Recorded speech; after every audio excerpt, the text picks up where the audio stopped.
निश्चल राखे धनि धनि जननी तेरी रे। नरसिंह मेहता जी के। इंद्रियों को वश में करो। नेत्र सबसे खतरनाक, इनको बहुत सावधान रखो। बहुत बहुत ये चंचलता, नेत्रों की चंचलता। भगवत चर्चा हो रही तो हो सकता है शब्द ना सुन पाओ, लेकिन विषय चर्चा हो रही है तो आप 10-5 हाथ दूर हो गए तो भी श्रवणेंद्री पकड़ लेगी क्या बातें हो रही। निंदा, स्तुति, विषय चर्चा। इंद्रियों को शासन में रखो, इंद्रियों को वश में करो, क्योंकि ये ज्ञान विज्ञान का नाश करने वाले महापापी काम इन्हीं के वशीभूत होकर तुम्हें नष्ट करते। मार डाल इस पापी को। भगवान के पाप मानम प्रजहेनम ज्ञान विज्ञान नाशनम। मार इस काम को, नष्ट कर।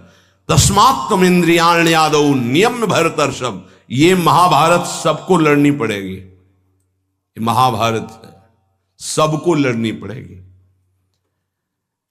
अगर आपको अपने स्वराज्य सिंहासन पर बैठना है, मुक्त होना है, तो ये युद्ध स्वीकार करना पड़ेगा, ये चुनौती स्वीकार करनी पड़ेगी।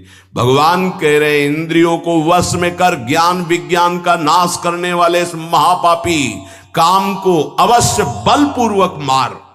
भगवान आदेश कर रहे हैं।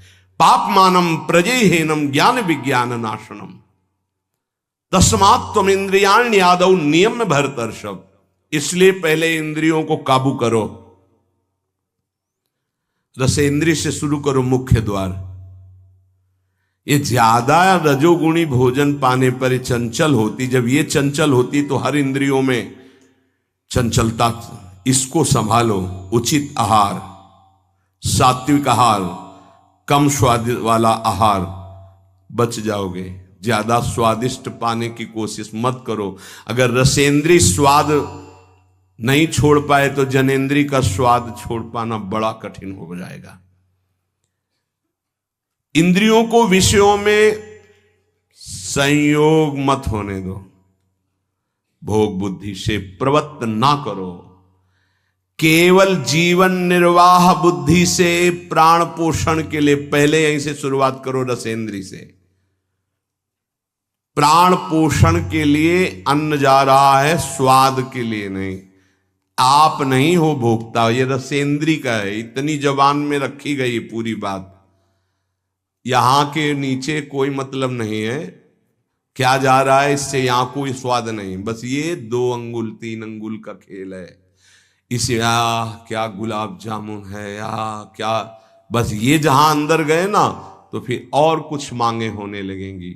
रसेंद्री से स्वाद। अब अगर जरा सा नमक कम हुआ तो हल्ला मचाने लगे, नमक लाओ थोड़ा कम है। भैया किसके लिए, किसके लिए स्वाद बना।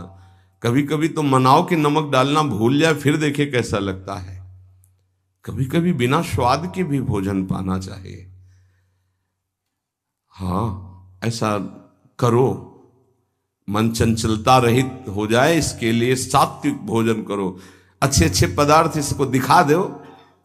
हाँ, जैसे आज साधु सेवा भंडारा ऐसे जैसे होता है, कभी ऐसा उत्सव आदि में दिखा गुलाब जामुन।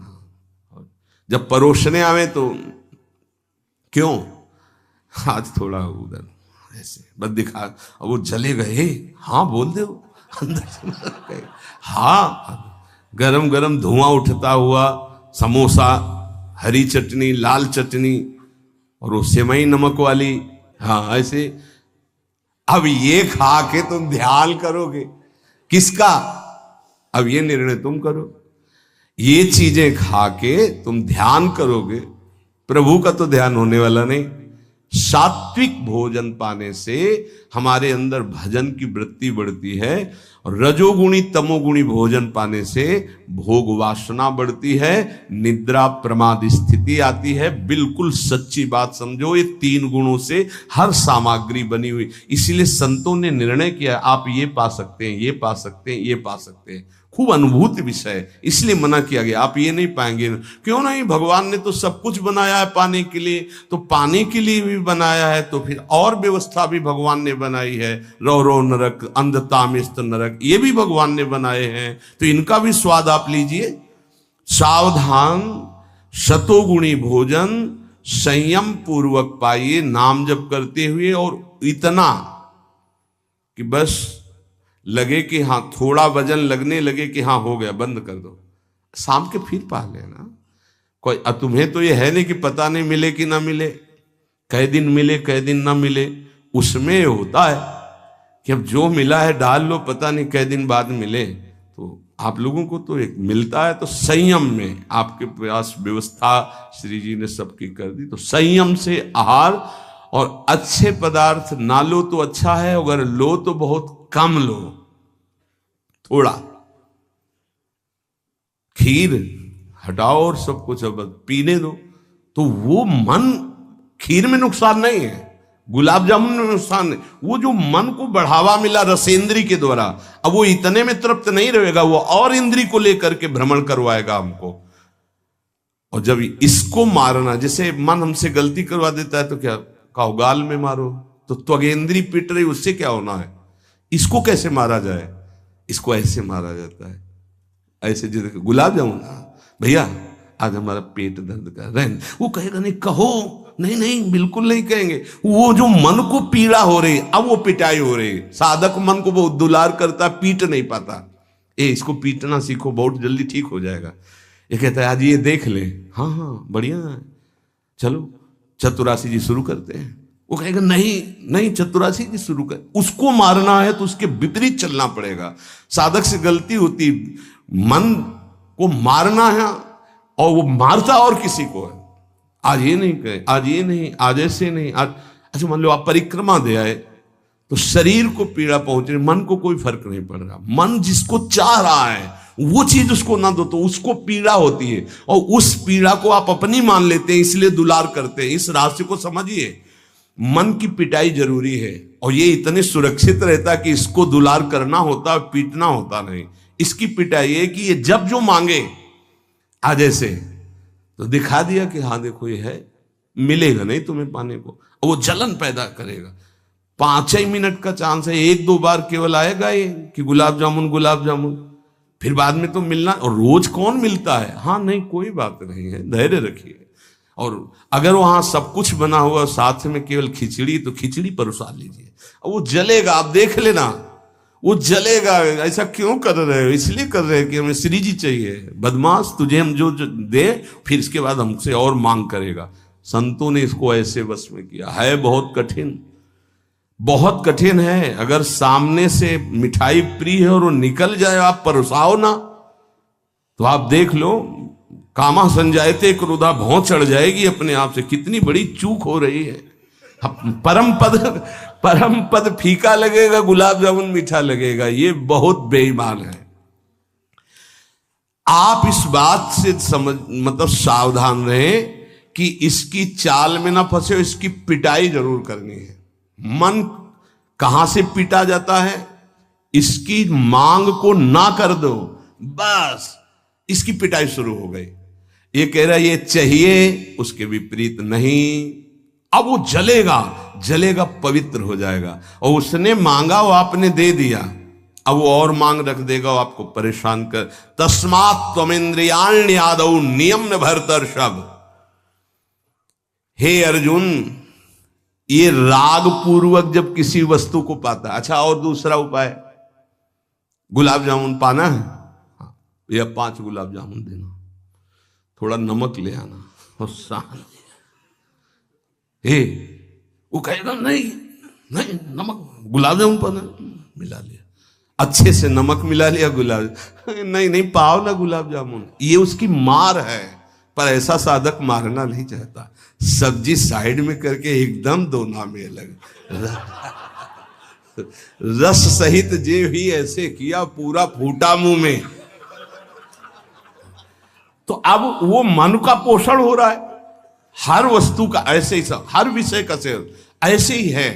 तो अब अपने लोग मन को तो समझ नहीं पा रहे, उसको पीट नहीं पा रहे, वो हमको फंसा के पीटता चला जा रहा है। बहुत पीटता है, देख लो, बहुत पीटता है मन, बहुत इसकी पिटाई चाहिए। कोई गुरु कृपा पात्र इसको पीटना शुरू करता है, यही उसकी पिटाई है कि इसके विपरीत चलो, जो मांग इसकी हो रही है उसके विपरीत चलो। जैसे बहुत बढ़िया स्वादिष्ट सब्जी बनी है, अब उस खीर भी परोसी गई, तो खीर और सब्जी दोनों को मिला दो, न सब्जी का स्वाद न खीर का स्वाद, 2 रोटी 3, वो जलेगा कि यार तुम कैसा क्यों कर रहे हो, बस तुम कर लो ऐसा, तो रसेंद्री ठीक हुई तो सब ठीक हो जाएगा। शास्त्रों में वर्णन किया गया धैर्यवान वही है जो रसेंद्री और जनेंद्री को, बस 2 इंद्रियों की चर्चा हुई और तो सब अपने आप हो जाएंगी। और रसेंद्री प्रधान, रसेंद्री ना हुई तो फिर आगे जो राग पूर्वक भोग, कोई भी भोग किया जाए वो बिल्कुल द्रवित हृदय में छप जाता है, बार बार पीड़ा पहुंचाता है, ना चाहते हुए भी साधक का पतन कर देता है। यही है, ना चाहते हुए पाप कौन करवाता है। आहार का बहुत बड़ा फर्क पड़ता है। अगर हम आहार पर संयम कर लें तो निश्चित काम पर विजय प्राप्त की जा सकती है। अगर आहार पर संयम नहीं, उचित आहार से अब देखना खाते खाते मर जाते हैं, लेकिन खाने की इच्छा पूर्ति नहीं होती। यही चमत्कार माया का। 2 रोटी डाल लो फिर भजन देखो कैसा होता है, देख लो ना आप करके। खट्टी डकार आ रही है यहां से, फिर भी शाम के बैठे हैं, आलू का पराठा और चटनी ये और वो, फिर जाके पचाने में पूरी ताकत। भजन कैसे करोगे? थोड़ा भोजन करो, खाते खाते मर गए यार।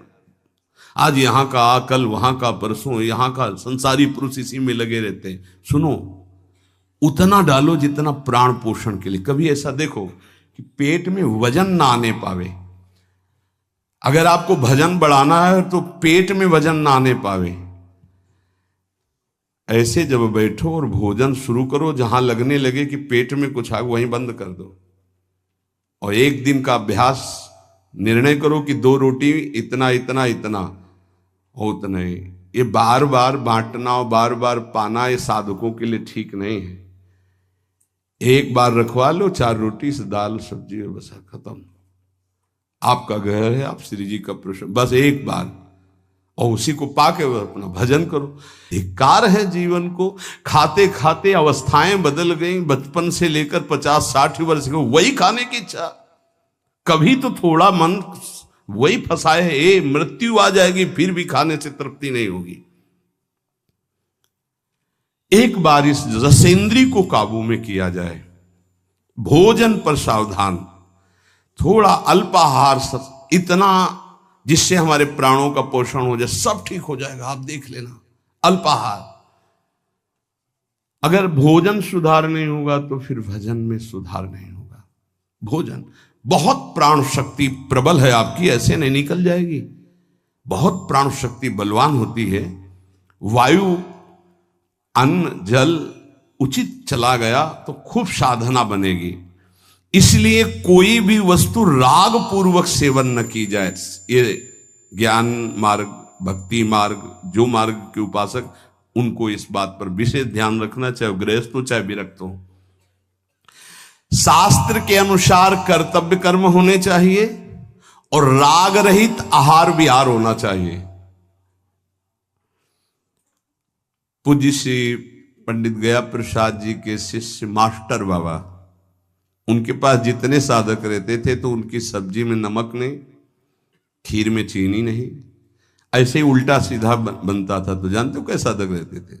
2-4, जब दंडोती परिक्रमा लगा रहे थे तब वहां गए थे 2-4 साधक। जब शाम के मिला ना तो वहां कुछ पकड़ में नहीं था कि रोटी से सब्जी पाओ तो कुछ पकड़ में आवे, या दूध और चावल मिला के रखा गया तो कुछ पकड़ में, कुछ पकड़, न मीठा न खट्टा न नमकीन न कुछ। भगवत धाम को प्राप्त हो चुके हैं, बहुत अच्छे महात्मा थे पूज्य श्री मास्टर बाबा जी। ये बड़े बड़े महापुरुष ऐसी चाल क्यों चलते हैं? क्योंकि वो अपनी इंद्रियों को काबू में रखना साधकों को सिखाते हैं।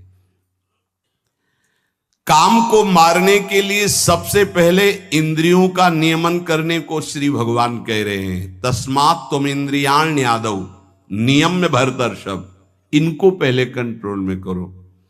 कान से भगवत वार्ता, अच्छी वार्ता सुनो, नेत्रों से अगर कहीं एक बार कोई ऐसा दृश्य उपस्थित हो जाए प्रकृति में तो प्रणाम करके दोबारा नेत्र मत पहुंचाओ। जहां आकर्षण हो वहां बार बार नेत्र मत पहुंचाओ। वाणी से कभी अश्लील संभाषण गंदी बातें मत करो। खान पान संभालो, इंद्रियों को संभालो, ठीक हो जाएगा। जब तक साधक इंद्रियों को संभालता नहीं तब तक उसकी दृष्टि भगवान की तरफ न रहकर भोगों की तरफ होगी। आज ये बनेगा अच्छा, और पहले से संकल्प मन बना लिए इसमें तो ये ज्यादा नहीं तो ऐसा है कि आप जो चाहो जितना ले सकते हो। हाँ हाँ, खुली छूट है। इंतजार हो रहा कब वो 11 बजे, कब 12 बजे। ये संकल्प विकल्प को मारना है। कभी कभी ऐसा कर लिया करो, ज्यादा मन तैयार हो गया ना कि आज तो उत्सव है, बहुत गोल कर दिया, आज उपवास करेंगे हम, तो सब मत करना नहीं तो गड़बड़ हो जाएगा। अलग अलग उत्सव में एक एक दो दो आज नहीं पाएंगे, आज भूखे रह करके रहे। फिर आप देखो जो आपको मन जलन पहुंचाएगा वही मन को अधीन करने के बिना इसके अधीन नहीं होने वाला। ये भी बात समझ लीजिए, यहीं से अधीन किया जाता है। जैसे अपने लोग अब सावन भर केवल गंगा जल पी कर रहेंगे, जो भगवान शिव की उपासना गंगा किनारे सावन खूब आराम से 2 4 5 दिन शिथिलता होती है, इसके बाद वो शरीर उसी ढांचे में ढलने लगता है। और गंगा जी में सब सामर्थ्य विराजमान है। सही, कभी हम अपने शरीर को शक्तिहीन अनुभव नहीं